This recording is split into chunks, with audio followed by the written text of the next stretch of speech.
అన్న ఏం పేరే? తూతిక ప్రకాష్, భద్రాచలం. భద్రాచలం నుంచి వస్తున్నాను. భద్రాచలం నుంచి వచ్చిన ఎలక్షన్లకా? ఎలక్షన్ కాదు, నేను రైతున ఆగమైపోయా. అందుకనే రైతు బంధు విత్తనండు ప్లస్ యూరియా కట్ట దొరకాలంటే ఎన్నో ఇబ్బందులు. అందుకే నేను భద్రాచలం నుంచి 19 బయలుదేరి ఏదైనా ఈ యొక్క జూబ్లీ హిల్స్ ఒక నిరసన అనుకోవచ్చా? నిరసనే. రేవంత్ రెడ్డి ప్రభుత్వం ఎన్నో హామీలు ఇచ్చిండ్రు, మాకు రైతుకి ఇచ్చిండ్రు. మేము రైతులు ఆగమైపోయాం. అందుకే నేను సైకిల్ మీద వచ్చింది ఇక్కడికి. సైకిల్ భద్రాచలం నుంచి ఈ సైకిల్ వేసుకొని ఎన్ని రోజులు పట్టింది ఇక్కడికి? పట్టింది 260 కిలోమీటర్లు. ఇక్కడికి 260 కిలోమీటర్లు. రైతుల సహకారంతో రైతులే చేయగొట్టింది. మీరు వెళ్ళరైనా తప్పనిసరిగా జూబ్లీ హిల్స్లో ఒక మంచి బుద్ధి చెప్పినట్టు రేవంత్ రెడ్డి గారికి రైతులు మనల్ని ఏ విధంగా ఆహ్వానం చేసిండ్రు. తప్పనిసరిగా జూబ్లీ హిల్స్లో తప్పనిసరిగా మరి గెలిపించుకురండి. మరి రైతులు కూడా వచ్చారు చాలామంది. అండ్ రైతులకు ప్రధానంగా రైతు రాజ్యం తెచ్చిన అన్నాడు, ఇందిరమ్మ రాజ్యం అన్నాడు రేవంత్ రెడ్డి. అది కరెక్ట్గా అన్ని అబద్ధాలు. ఎన్నో హామీలు ఇచ్చి ఎన్నో 10 సంవత్సరాలు బీఆర్ఎస్ పాలన చూసి చాలా రైతులు చాలా మేలు జరిగిందండి. రైతు బంధువు ఇచ్చిండ్రు, సమయానికి ఎరువులు వచ్చినాయి. ఇంకా అంతకంటే ఏం కావాలి? రైతుకి గిట్టుబాటు ధర వచ్చింది. రైతు పండించినటువంటి ఏ పంట పండించి తీసుకెళ్ళిన మార్కెట్లు చేసిన సరైన రేటు వచ్చింది. రైతు ఈ రోజున సుఖ సంతోషంలో ఉండరు. ఆనాడు కేసీఆర్ గారు 10 సంవత్సరాల పరిపాలన.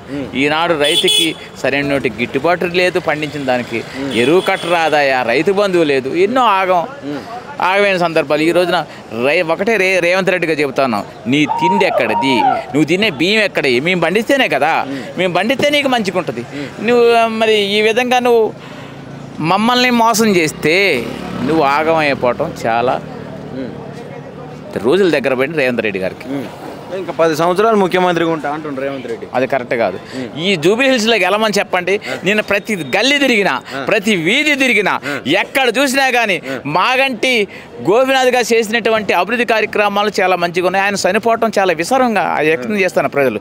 ఎక్కడ చూసినా కానీ నేను గల్లీ తిరిగిన సుమారు ఇప్పటికి 20వ తారీఖున ఈ రోజు వరకు ఎక్కడ చూసినా కానీ కారు గుర్తుకు ఓటేస్తావన్నా, మేము గతంలో కాంగ్రెస్ కొన్ని ఓట్లు వేసినాం, ఆ ఓట్లు కూడా దీనికి వేపిస్తాం కారుకి. తప్పనిసరిగా మాగంటి సునీత అత్యధిక ఓట్ల మెజారిటీ గెలవబోతా ఉంది. నేను దృఢ కల్పన ధైర్యంగా చెబుతా ఉన్నా, గుండె మీద చేసుకొని చెబుతా ఉన్నా. ఇప్పుడు ఈ జన చైతన్య సైకిల్ యాత్ర అని పెట్టి దాదాపు 250 కిలోమీటర్లు అంటున్నావు. 260 కిలోమీటర్ల నుంచి అంత దూరం వచ్చే మార్గం మధ్యలో నీ తిండి ఏంది, నీ తిప్పలేంది అంటే రైతులకు ఎంత మోసం చేస్తే నువ్వు ఇట్లా రావాల్సి వస్తుంది? అసలు అవును, ఒక కసిగా వచ్చా అంటే విషయం ఏంటంటే ఒక దృఢ కల్పంతోనే వచ్చా, ఒక ధైర్యంగా వచ్చా.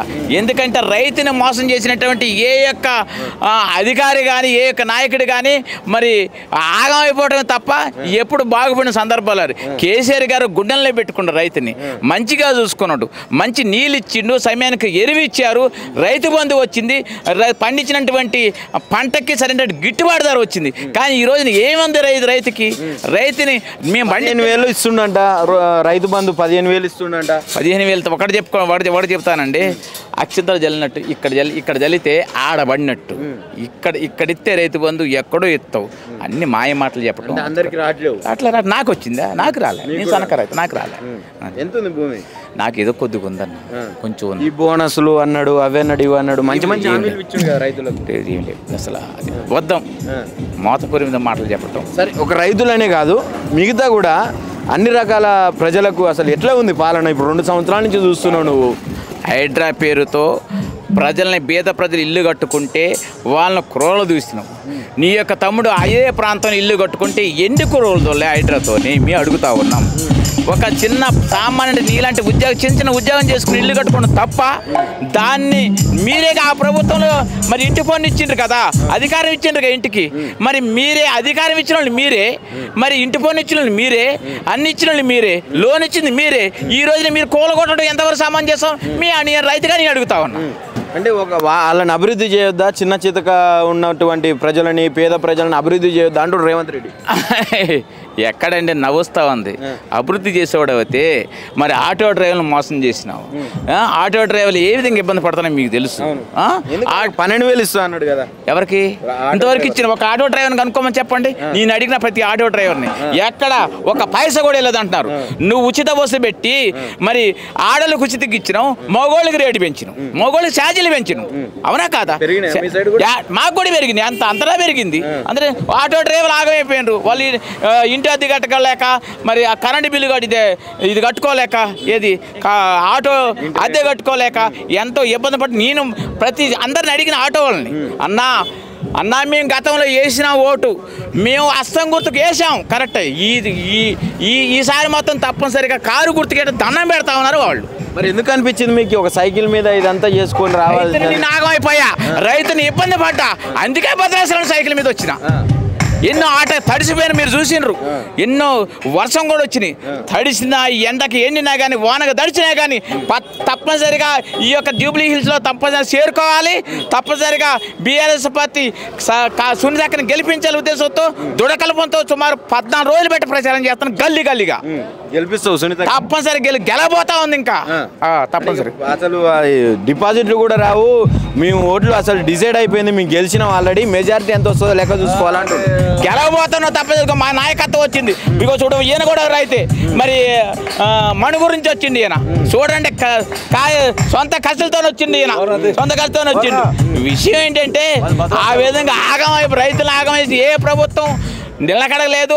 కేసీఆర్ గారు ప్రభుత్వం మరి 10 ఏళ్లలో రైతులను గుండెల్లో పెట్టుకొని కడుపులో పెట్టుకొని మమ్మల్ని మంచిగా చూసిండ్రు. ఇప్పుడు తుమ్మల నాగేశ్వరరావు ఉండు కదా వ్యవసాయ శాఖ మంత్రి, మీకు ఆయనేమో అసలు రైతు బంధు ప్రజలే వద్దన్నారని చెప్పిండు ఫస్ట్ స్టార్టింగ్లో.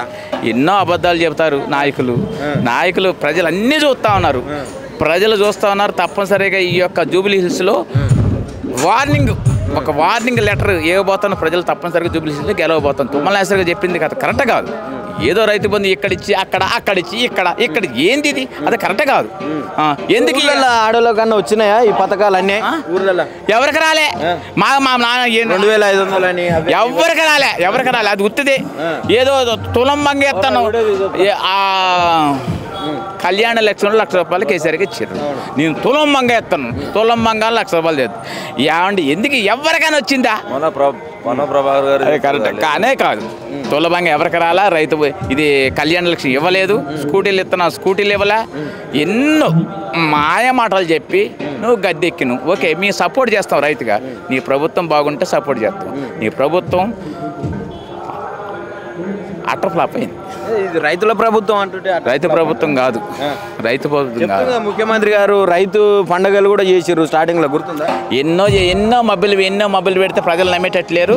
ఈ యొక్క జూబ్లీ హిల్స్ లో ఏ విధంగా వార్నింగ్ అయిపోతున్నా ప్రజలు చెబుతారో తప్పనిసరిగా రేవంత్ రెడ్డి ప్రభుత్వానికి వార్నింగ్ లెటర్ ఇవ్వబోతున్నారు ప్రజలు త్వరలో. గెలుపుతో తప్పనిసరి గెలబోతోంది. బీఆర్ఎస్ క్యాడర్నే లేకుండా చేస్తాను నవీన్ యాదవ్, అది వల్ల ఆయన వల్ల కాదు. ఏమంటే రైతుని ఆనాడు 10 సంవత్సరాల క్రితంలో రైతుని మంచిగా చూసుకున్నటువంటి ఈ యొక్క కేసీఆర్ ప్రభుత్వం ఏ విధంగా రైతులు ప్రజలు కానీ ఏ విధంగా మరి వ్యతిరేకిస్తారు? రేవంత్ రెడ్డి దగ్గర గెలిపించడానికి నువ్వు ఆ నుంచి భద్రాచలం నుంచి వచ్చినావు, ఇప్పుడు అదే బీఆర్ఎస్ పార్టీ జూబ్లీ హిల్స్ లో గెలిస్తే పథకాలన్నీ ఆపుతా అని చెప్పి రేవంత్ రెడ్డి గారు చెప్తుండ్రు. ఆపమని చూపండి, మీరు ఆపండి చూద్దాం. మీ యొక్క ప్రభుత్వం అన్ని పథకాలు ఏ పథకాలు ఇచ్చినావు, ఏమిస్తావు? అన్ని అట్రప్లాపలే పథకాలు తెచ్చినావు, ఏదో హామీలు ఇచ్చినావు, ఒక కార్డు ఇచ్చినావు, ఒక భరోసా ఇచ్చినావు, ప్రతి ఒక్కరి నీ దగ్గర పెట్టుకో, మేము ఈ జూంచు అంటే ఏంది అది ఒక్కడ లేదాయా? ఆనాడు నువ్వు చూసిన ఎన్నికలప్పుడు, ఆనాడు నేను చూసిన, నాకు కూడా కార్డు ఇచ్చిండ్రు, ఆ కార్డు బంగారు కార్డు పెట్లో పెట్టుకున్నా, ఆ పెట్లో పెట్టుకు చూస్తే ఏది లేదా, ఏందన్నది కరెక్ట్గా పెట్టినా కాంగ్రెస్ నాయకులు నేను చూపించినా నేను కార్డు చూస్తే వాళ్ళు మాకే దండం పెడతాడు అన్న, హామీలు ఇచ్చినవన్నా అది కరెక్ట్ కాదు, మేము ఆ బుద్ధి వచ్చిందని చెప్పు దెబ్బలు. ఇప్పుడు జూబ్లీ హిల్స్ లో కూడా ఇస్తారు హామీలు, ఒంటరి మహిళల పెన్షన్లు ఇస్తారంటే కరెక్ట్ కాదు, అది కరెక్ట్ కాదు, కరెక్ట్ కానే కాదు. అసలు నమ్మొద్దు, ప్రజలు నమ్మరు అసలు. ఫైనల్ గా నువ్వు అంత దూరం నుంచి వచ్చినావు, జూబ్లీ హిల్స్ ప్రజలకు ఏం చెప్పాలనుకుంటున్నావు? ఒకటే చెప్తా ఉన్నానండి, ఈ యొక్క రేవంత్ ప్రభుత్వం త్వరలో కుప్పగుళ్ళు కట్టు ఖాయం. మాకు రైతులు మోసం చేసిన రైతులకి మేలు జరిగేంతవరకు మేము పోరాడతాం. రెండో విషయం ఏంటంటే, నిన్నగాక మొన్న మా యొక్క మణుగూరులో బీఆర్ఎస్ పార్టీ కార్యాలయం తగలబెట్టిన కాంగ్రెస్ వాళ్ళు ఏదన్నా సమస్య ఉంటే మంచి పరిష్కారం చేసుకోరు. ఎప్పుడు ఎక్కడ మొన్న మణుగూరు దగ్గర బీఆర్ఎస్ కార్యాలయం తగలబెట్టిండ్రు కాంగ్రెస్ వాళ్ళు. ఎంతవరకు సామాన్యంగానేనా ఇది? అది వాస్తవం ప్రజలకు అందరూ తెలుసు. చర్యలు తీసుకోరంటే వాళ్ళు చర్యలు తీసుకోరు, వాళ్ళ కార్యకర్తలు కదా, వాళ్ళ కర్తలకి కేసు ఎందుకు పెడతారు? పోలీసులు కదా, పోలీసులు వాళ్ళ పక్షం ఉండే, ప్రభుత్వం పక్షం ఉంటుంది, అది కరెక్ట్ కాదు కదా. రేపు పొద్దున వాళ్ళని తగల మమ్మల్ని కూడా తగల పెడతాం, మమ్మల్ని మా రైతులను కూడా తగల పెడతాం. అది కరెక్ట్ కాదని మేము ఖండిస్తాం. ఏం చెప్పాలనుకుంటున్నారు? తప్పనిసరిగా జూబిలీ హిల్స్లో బీఆర్ఎస్ అంటే ఎగరబోతా ఉంది, సునీతక్క గెలవబోతోంది. జై కేసీఆర్, జై జై తెలంగాణ.